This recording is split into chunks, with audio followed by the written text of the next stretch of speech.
Hey everybody, welcome back. Today I'm going to talk about solving a mixed strategy game from the chapter 14 homework in intermediate micro. So remember, this is when we're looking at those matrix games like we saw with a static game. But in this case, there's not a dominant strategy and there's not a clear Nash equilibrium.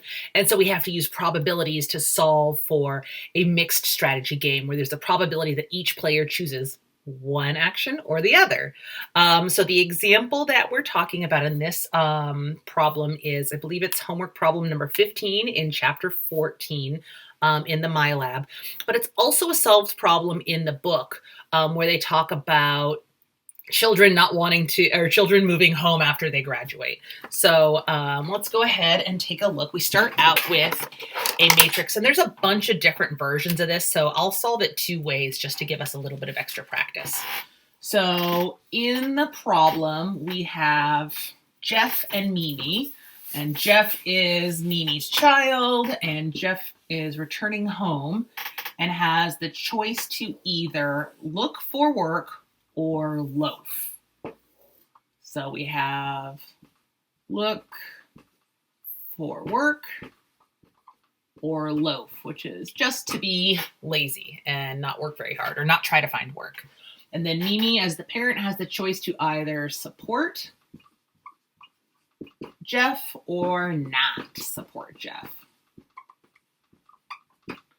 And so we have a couple of different payouts here, and the payouts are going to have a direct effect on what we're looking at in terms of the results, in terms of the mixed strategy, but we'll talk about that more in just a second. So let's get up there and let's get Jeff up here. And let's say if Jeff looks for work and Mimi supports him, he has a payout of 4. And if Jeff gets support from Mimi and doesn't look for work, he's even better off because he's supported and he doesn't have to work. And good golly, wouldn't that be lovely? And then if Jeff isn't supported and looks for work, then the payout is pretty low at 1. But if Jeff isn't supported and loafs, the payout is 0 because Jeff is homeless.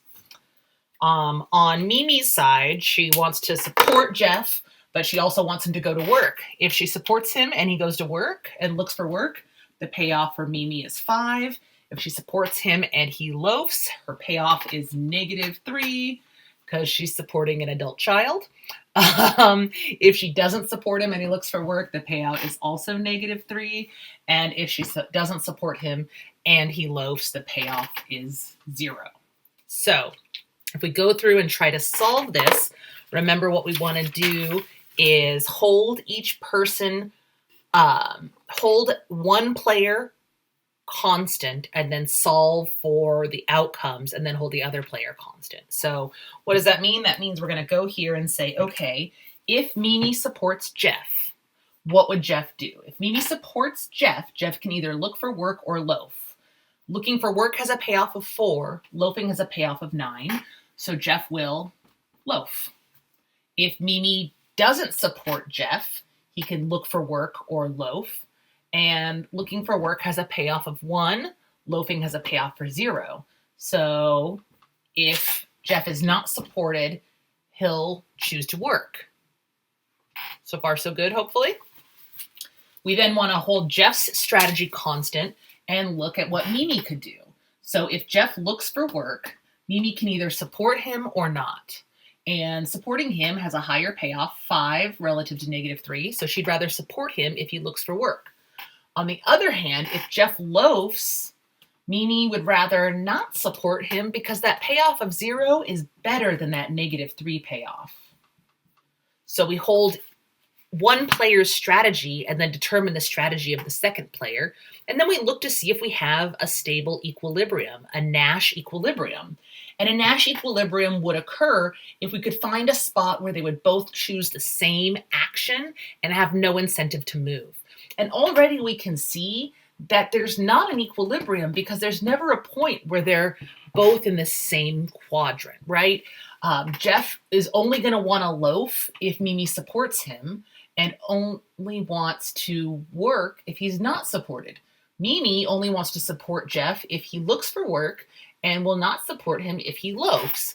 So there is no Nash equilibrium in this static game, right? Remember, a static game is when everybody makes the choice in a single iteration.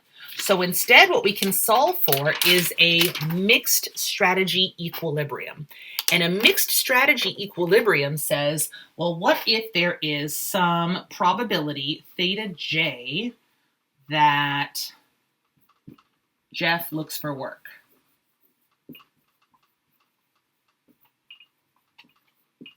And if we can find the probability that Jeff looks for work, then we have a strategic outcome. So the probability is going to be theta j, which is just a variable here, a placeholder for the probability that Jeff looks for work. So if Jeff looks for work, then Mimi has an expected payout based on what would happen if she chose support or not support. So what we can look at is Mimi's expected probability or expected payout of each action given the probability that Jeff does or does not look for work, okay? Pardon me. Okay, so we want to see what Mimi's expected payout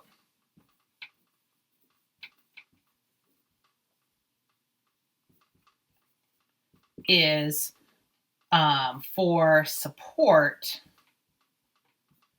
given this probability that Jeff looks for work.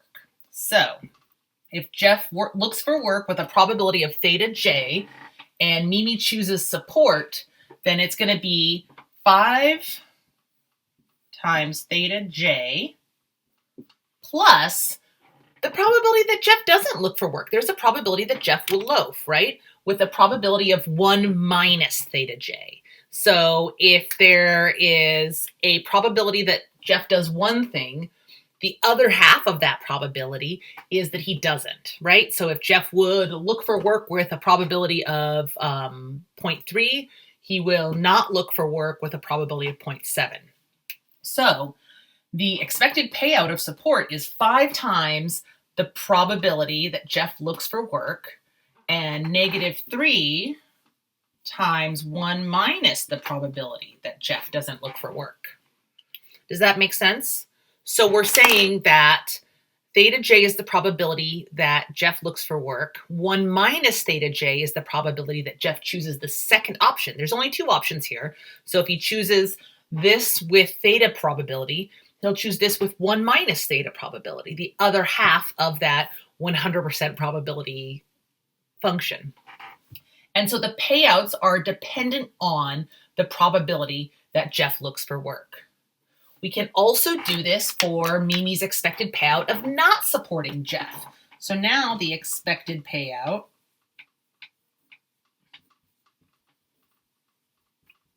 for Mimi of not supporting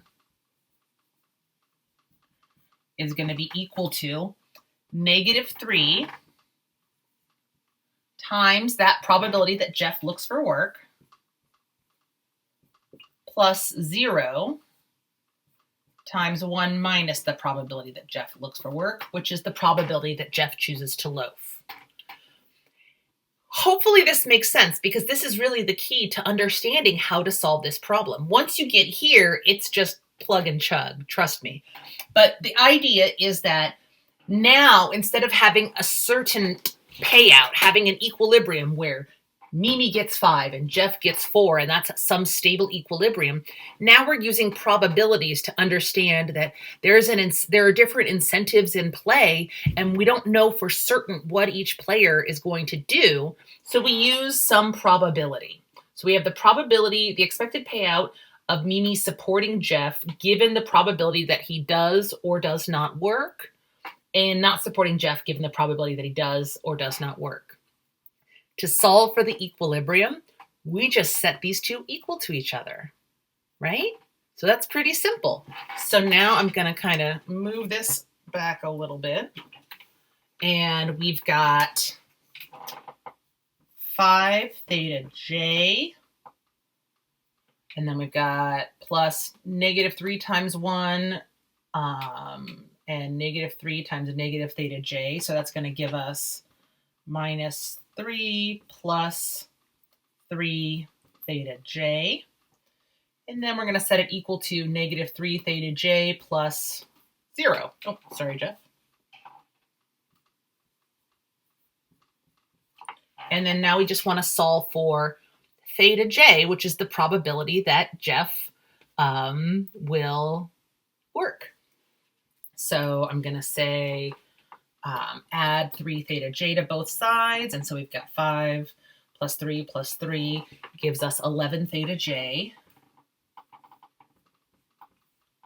And then I'll add 3 to both sides. And we're running out of space. So now I'll say, okay, theta j, I'll divide both sides by 11. Theta j is equal to 3 divided by 11. Or to get it right in MyLab, you want to make sure to put it into a decimal. So 3 divided by 11 is 0.27.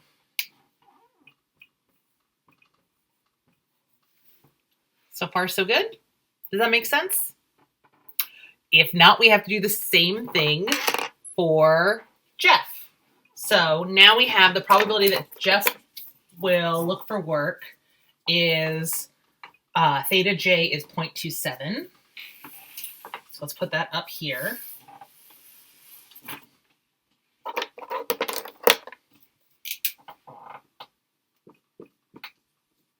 Oops.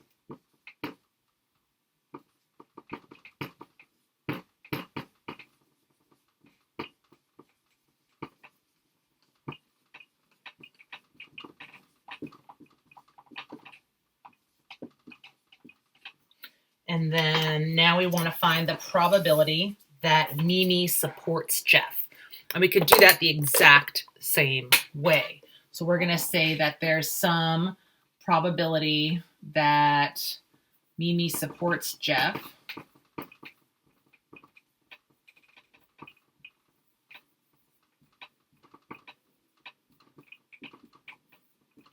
With some probability theta m. That's kind of a lot of glare. How do I get that out of there? Let's turn that off. Breaking everything. All right. Is that better, hopefully? So now we've got theta m is the probability that Mimi supports Jeff. And we can go through and solve it the same way. Jeff is going to have some expected payout.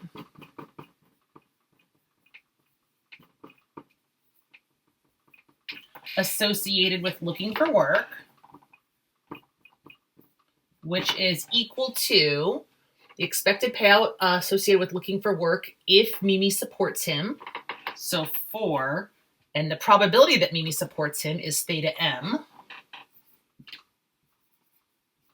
plus the expected payout of looking for work if Mimi doesn't support him.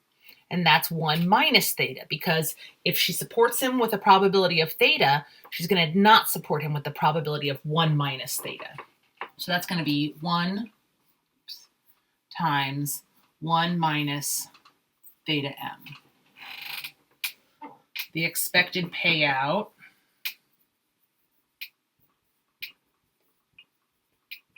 of loafing is going to be over here. And it's going to depend on whether Mimi supports him or not. So if Mimi supports him with a probability of theta m, he's going to have a payout of 9. That's going to be 9 theta m plus 0 is the payout if she doesn't support him. So that's going to be 0 times 1 minus theta m. Again, we solve this by setting these two equal to each other and finding theta m. So we've got 4 theta m plus 1 times 1 minus theta m. So plus 1 minus theta m equals 9 theta m plus 0. So far, so good? So now we just plug our way through it, right? We've got 4 theta m plus 1 minus theta m. So that's going to be 3 theta m plus 1 equals 9 theta m. I'm going to subtract 3 theta m from both sides, and I get 1 equals 6 theta m. Divide both sides by 6, and we get theta m is equal to 1/6, or to make my lab happy, we'll put it into decimals, and it's going to be 0.16 repeating, or 0.167, or 0.17. So that's how you solve that. Does that make sense pretty well? It's kind of, once you realize what you're supposed to do, it's pretty intuitive. Hopefully it's not too complicated. And so now we could say, okay, well, Jeff will look for work with a probability of 0.27, and Mimi will support Jeff with a probability of 0.167. So it seems like we're probably going to have an unhappy outcome, because there's a pretty low probability that Jeff will actually look for work, and a pretty low probability that Mimi will support Jeff. We're probably going to end up over here. But it depends, right? That's why it's called a mixed strategy, because the result is not known. It's a mixed outcome, right? So let's try another version of this. Solve it one more time, because I went through and did it a couple of times, and I feel like that helps a little bit. So everything's the same.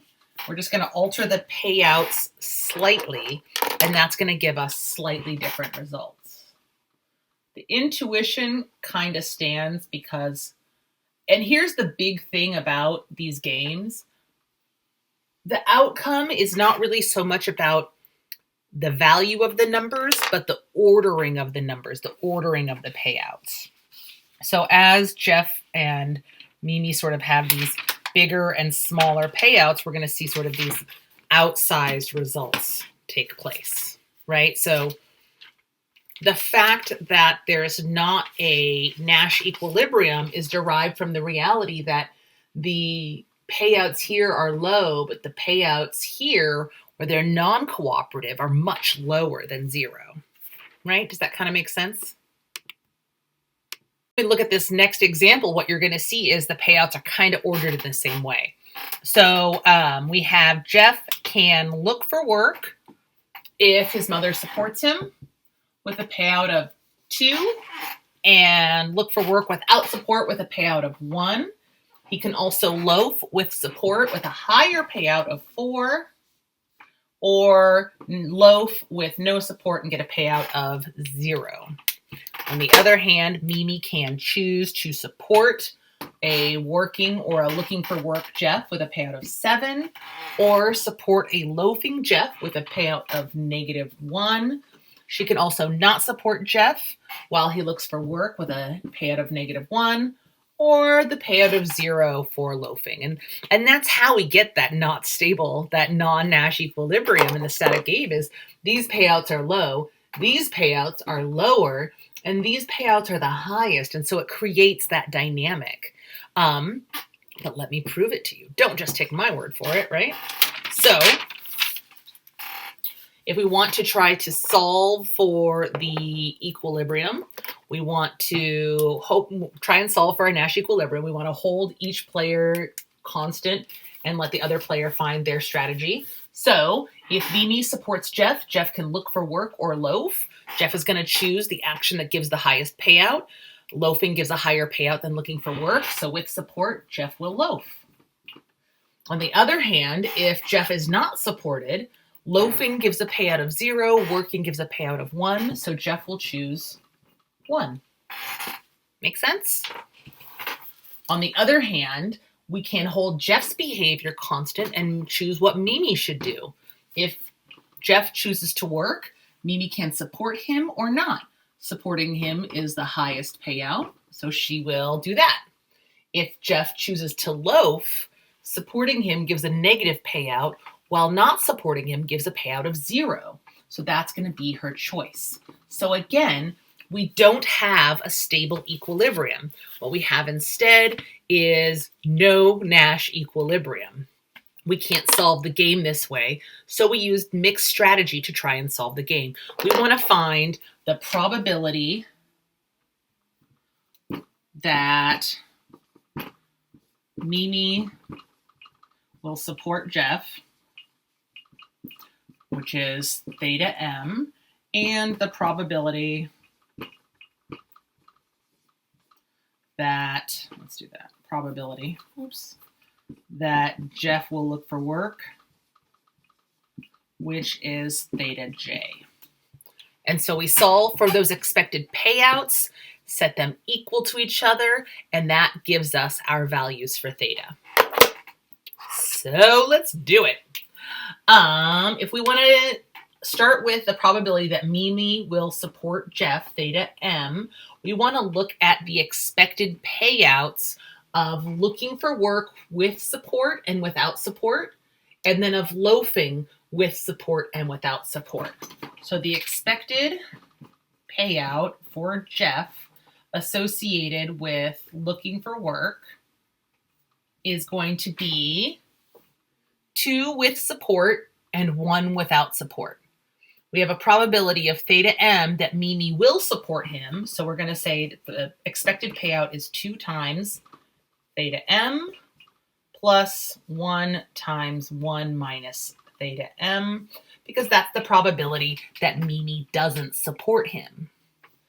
If Jeff is thinking about loafing, instead of looking for work, he wants to relax and, watch TikTok and play PlayStation, then we want to know what his payouts are if he has support from Mimi and if he doesn't. The payout for loafing with support is 4 times the probability of support, plus the payout for loafing without support times the probability without support. We set these two equal to each other and solve for the probability that Mimi supports him. So we have, this is 2 theta m plus 1 times 1 and 1 times negative theta m. And this is 4 theta m, oops, that's not a theta, that's a 0, plus 0, so that just equals 4 theta m, so we set them equal to each other.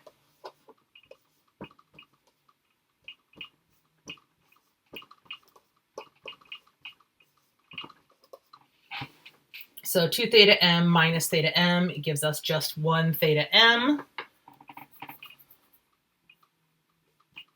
So we will subtract theta m from both sides, and we get 1 equals 3 theta m, or divide both sides by 3, theta m equals 1/3.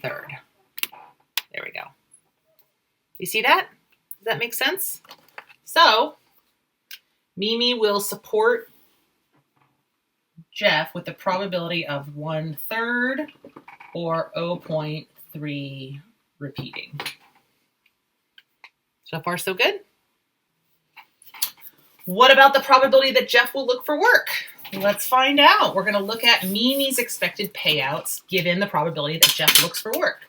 So the expected payout for Mimi, given that Jeff may or may not look for work, we want to look at her choice of whether to support him or not. If she supports him, she might get a high payout if he looks for work with this probability, and she has this risk of this low payout if he doesn't look for work with 1 minus this probability. So the expected payout for Mimi of supporting Jeff is equal to 7 times theta j plus -1 times 1 minus theta j, which is equal to 7 theta j, and this is going to be -1 plus theta j. You see that?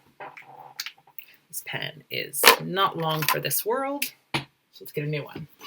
What about the expected probability or the expected payout Mimi would get from not supporting Jeff? Well, the expected payout of not supporting depends on what Jeff does.